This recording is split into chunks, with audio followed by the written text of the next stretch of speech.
Hello friends, welcome to my channel school talks. നമ്മൾ ഇന്ന് discuss ചെയ്യാൻ പോകുന്നത് 3ാം ക്ലാസ്സിലത്തെ EVSലത്തെ ഓണം എക്സാം മോഡൽ ക്വസ്റ്റ്യൻ പേപ്പറാണ്.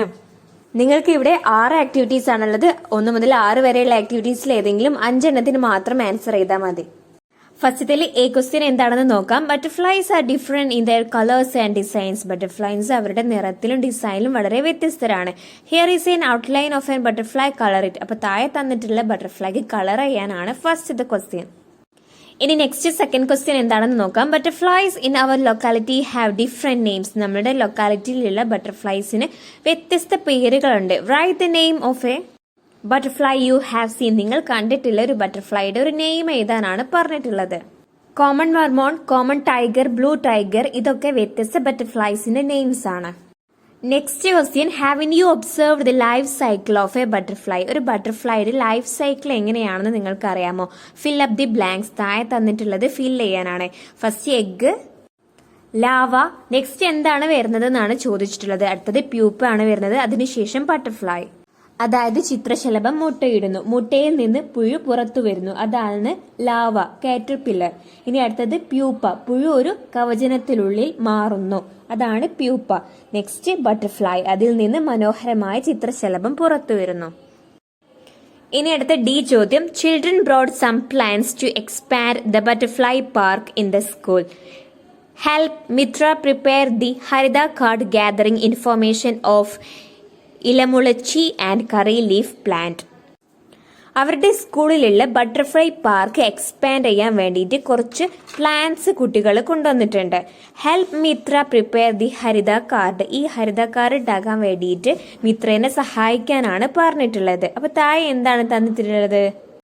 ആദ്യം നമ്മൾ ഇലമുളച്ചിനെ കുറിച്ചാണ് എഴുതേണ്ടത്. Miracle leaf plant. First category ചോദിച്ചിട്ടുണ്ട്. കാറ്റഗറി ഏതാണ്?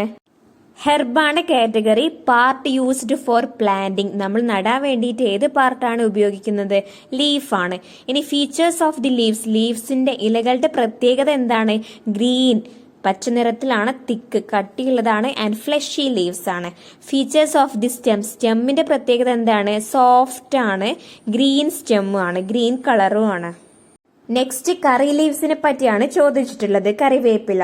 കാറ്റഗറി വരുന്നത് ഷ്രബാണ്. ഷ്രബ് എന്ന് പറഞ്ഞാൽ കുറ്റിച്ചെടി എന്നാണ്.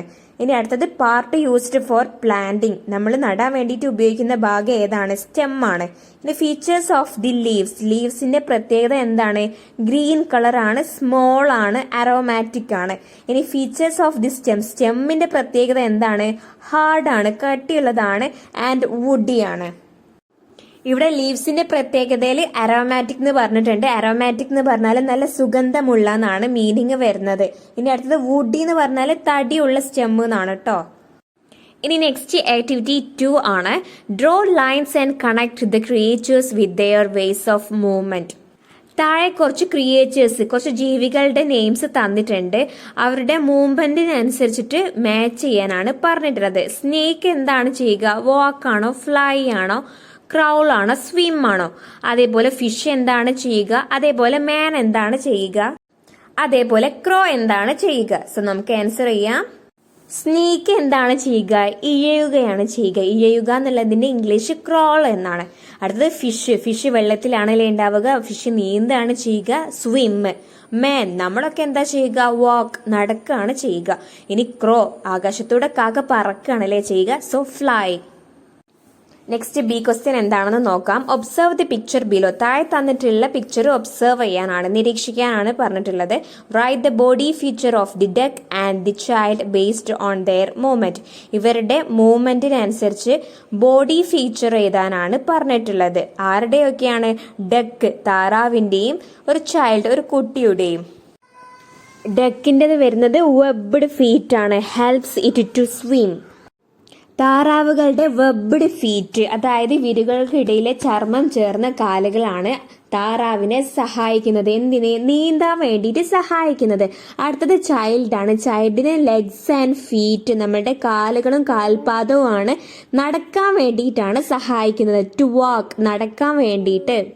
നെക്സ്റ്റ് ചോദിച്ചിട്ടുള്ളത് observe the creature given below. താഴെ തന്നിട്ടുള്ള ക്രിയേച്ചറിനെ ഒബ്സർവ് ചെയ്തുകൊണ്ട് identify and circle the odd one based on their movement. അവരുടെ മൂവ്മെന്റിനനുസരിച്ചിട്ട് ഇതിൽ ഏതാണ് ഓഡ് വൺ എന്ന് നോക്കാനാണ് പറഞ്ഞിട്ടുള്ളത്. നമുക്ക് ഓരോന്നിനെയും നോക്കാം. ഫസ്റ്റ് ഉള്ളത് ആൻഡ് ആണ്.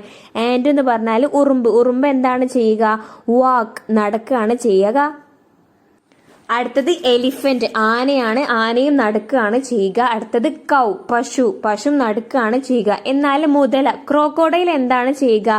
ക്രൗൾ, ക്രൗളാണ്, എഴിയുകയാണ് ചെയ്യുക. അതുകൊണ്ട് ഇവിടുത്തെ ഓട് വണ്ണ് ക്രോക്കോഡൈലാണ്. ഇനി മൂന്നാമത്തെ ക്വസ്റ്റ്യൻ എന്താണെന്ന് നോക്കാം. Observe the picture. താഴെ തന്നിട്ടുള്ള പിക്ചർ നിരീക്ഷിക്കാനാണ് പറഞ്ഞിട്ടുള്ളത്. പിക്ചറിൽ നമുക്ക് എന്തൊക്കെ കാണാം? മരങ്ങളും ചെടികളും അതുപോലെ തന്നെ കുറെ മൃഗങ്ങളെയും കാണാമല്ലേ? ആരൊക്കെയുണ്ട്? മുയലുണ്ട്, അണ്ണാനുണ്ട്, കിളികളുണ്ട്, ഒക്കെ ഉണ്ട്. ഇവരൊക്കെ എന്താണ് ചെയ്യുന്നത്? ഇലകളൊക്കെ കഴിക്കുകയാണല്ലേ ചെയ്യുന്നത്. സോ നമ്മളടുത്ത് ചോദിച്ചിട്ടുള്ളത് what are the benefits of plants for other living beings. മറ്റുള്ള ലിവിങ് ബീങ്സിന് പ്ലാന്റ്സിനാൽ ഉണ്ടാവുന്ന ബെനിഫിറ്റ്സ്, ഗുണങ്ങൾ എന്തൊക്കെയാണെന്നാണ് ചോദിച്ചിട്ടുള്ളത്. നമുക്കപ്പോൾ പ്ലാന്റ്സിന്റെ ബെനിഫിറ്റ്സിൽ എന്തൊക്കെ എഴുതി നോക്കാം. Plants provide food for living beings. Living ബീങ്സിന്, ജീവനുള്ളവർക്ക് എല്ലാവർക്കും പ്ലാന്റ്സ് ഫുഡ് നൽകുന്നുണ്ട് അല്ലെ? പ്രൊവൈഡ് ചെയ്യുന്നുണ്ട്, നൽകുന്നുണ്ട്. Plants provide oxygen for breathing. നമുക്ക് ശ്വസിക്കാൻ ആവശ്യമുള്ള ഓക്സിജൻ എവിടെ നിന്നാണ് കിട്ടുന്നത്? ഈ പ്ലാന്റ്സിൽ നിന്നൊക്കെയാണ്. Plants provide shelter and habitat for many animals and birds. ഒരുപാട് അനിമൽസിനും ബേർഡ്സിനും മരങ്ങൾ, പ്ലാന്റ്സ് തണൽ നൽകുന്നുണ്ട്, ഷെൽട്ടർ നൽകുന്നുണ്ട്. അതുപോലെ ഹാബിറ്ററ്റ്, ഹാബിറ്ററ്റ് എന്ന് പറഞ്ഞാൽ ആവാസ സ്ഥലം എന്നാണ്. അവർക്ക് ജീവിക്കാൻ ആവശ്യമുള്ളതൊക്കെ നൽകുന്നുണ്ട്. ഇനി നെക്സ്റ്റ് ക്വസ്റ്റ്യൻ എന്താണെന്ന് നോക്കാം. Reena and her friends are expanding the biodiversity park.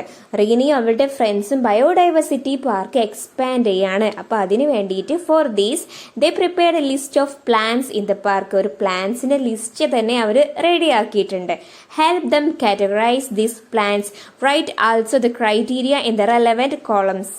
ഇവിടെ കുറച്ച് പ്ലാന്റ്സിന്റെ നെയിംസ് തന്നിട്ടുണ്ട്. അത് നമ്മളോട് വേർതിരിച്ച് എഴുതാനാണ് പറഞ്ഞിട്ടുള്ളത്. ഫസ്റ്റ് ക്രൈറ്റീരിയ ഹെർബ്സ് മാത്രമേ നമുക്ക് ഇവിടെ തന്നിട്ടുള്ളൂ. ബാക്കി 2ഉം 3ഉം ക്രൈറ്റീരിയ നമ്മൾ എന്താണെന്ന് എഴുതി കൊടുക്കണം.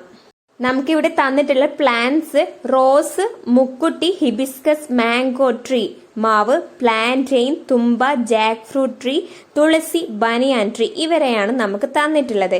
ഇവിടെ ഹെർബ്സ് എന്നൊരു കോളം തന്നിട്ടുണ്ട്. അടുത്ത കോളത്തിന് ക്രൈറ്റീരിയ തന്നിട്ടില്ല, പക്ഷെ ഹിബിസ്കസ് എന്ന് എഴുതിയിട്ടുണ്ട്. മൂന്നാമത്തെ ബോക്സിലും ക്രൈറ്റീരിയ തന്നിട്ടില്ല, ബനിയാൻ ട്രീ എന്ന് എഴുതിയിട്ടുണ്ട്. നമുക്ക് ക്രൈറ്റീരിയ ആയിട്ട് ഹെർബ്സ് ഓൾറെഡി തന്നതാണ്. ഹെർബ്സ് എന്ന് പറഞ്ഞാൽ എന്താണ്? സ്മോൾ പ്ലാന്റ്സ്, ചെറിയ ചെടികളാണ്. വിത്ത് സോഫ്റ്റ് ഗ്രീൻ സ്റ്റെംസ്. അതിന്റെ സ്റ്റെം വളരെ സോഫ്റ്റ് ആണ്, ഗ്രീൻ കളറുമാണ്. ഇനി അടുത്തത് ഷ്രബ്സ്. രണ്ടാമത്തെ ക്രൈറ്റീരിയ ആയിട്ട് ഷ്രബ്സ് എഴുതി കൊടുക്കാം. ഷ്രബ്സ് എന്ന് പറഞ്ഞാൽ മീഡിയം സൈസ്ഡ് പ്ലാന്റ്സ് ആണ്, ഒരു മീഡിയം ആണ്. With hard woody stems. ഇതിന്റെ സ്റ്റെമ്മ് കുറച്ചുകൂടി ഹാർഡാണ്, തടിയുള്ളതാണ്. ഇനി അടുത്തത് ട്രീസ്. ട്രീസ് നമുക്കറിയാലോ, ടോൾ പ്ലാന്റ്സ് ആണ്, നല്ല നീളമുള്ളതാണ്. With strong woody trunks. അതിന് നല്ല കട്ടിയുള്ള കൊമ്പുകളും ഒക്കെയാണ് ഉള്ളത്. ഇതനുസരിച്ച് നമുക്ക് തന്നിട്ടുള്ള പ്ലാന്റ്സിനെ വേർതിരിച്ച് എഴുതാം. ഹെർബ്സിൽ മുക്കുറ്റി, പ്ലാന്റെയിൻ, തുമ്പ, തുളസി ഇവ എഴുതി കൊടുക്കാം. ഷ്രബ്സിൽ റോസും ഹിബിസ്കസും എഴുതി കൊടുക്കാം. അടുത്തത് ട്രീസ്, അതിൽ mango tree, jackfruit tree, banyan ട്രീയും എഴുതി കൊടുക്കാം. ഇനി അടുത്ത ക്വസ്റ്റ്യൻ എന്താണെന്ന് നോക്കാം. ഫസ്റ്റ് പ്ലാന്റ്സിന്റെ കോളത്തിൽ റോസ്, മാംഗോ ട്രീ, നിശാഗന്ധി, പീ, നീലപ്പണ, കടപ്ലാവ്, ഹിബിസ്കസ് ഇവരൊക്കെയാണ് ഉള്ളത്. അടുത്തത് ജെർമിനേറ്റിംഗ് ഫ്രം സീഡ്സ്. സീഡ്സിൽ നിന്ന് ഉണ്ടാവുന്നവ മാംഗോ ട്രീയും പീയും. അടുത്തത് sprouting from the stem.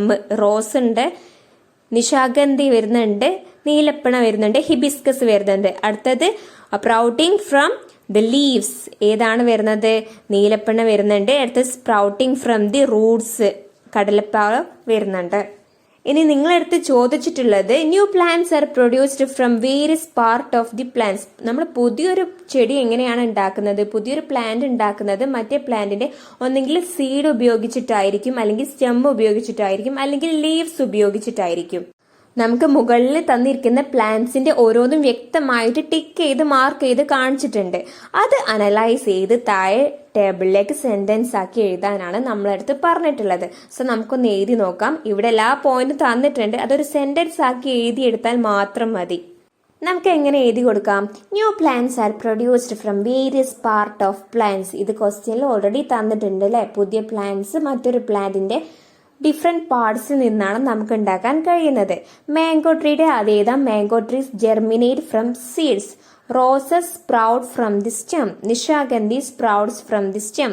Neelapana sprouts from the stem and leaves. Kadapplavu sprouts from the roots. Hibiscus sprouts from the stem. ഇങ്ങനെ പോയിന്റ്സ് ആക്കി എഴുതി കൊടുക്കാം.